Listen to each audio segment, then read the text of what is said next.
In years past, this suite at Boone Pickens Stadium would only be occupied on college football Saturdays.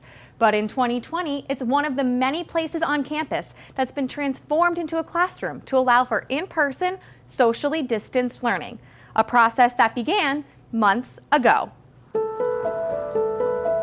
Making the fall semester happen required the tremendous effort of so many people across campus. They say it takes a village, or in this case, a task force, comprised of 13 staff and faculty members representing all the colleges and various departments at Oklahoma State to transform campus and balance the need for in-person learning while staying safe from COVID. If we had a classroom that had a fire marshal capacity, which most of the classrooms did, we reduced that to 1/3 of that fire marshal capacity as a starting point.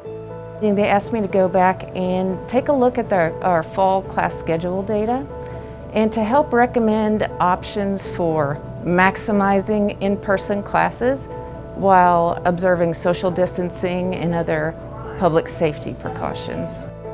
The task force explored Stillwater for new classroom locations, but settled on using areas on university grounds, like the Student Union, Colvin Center Annex, and Boone Pickens Stadium.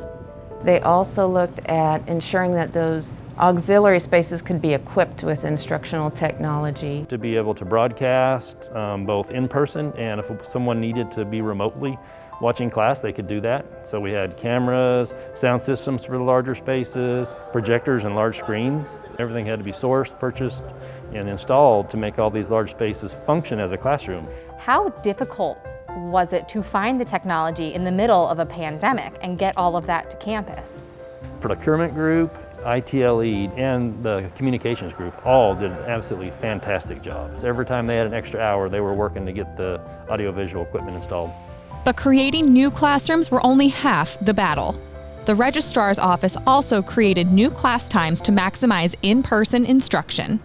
So we saw some opportunities on Tuesdays, Thursdays, in the middle of the day in particular.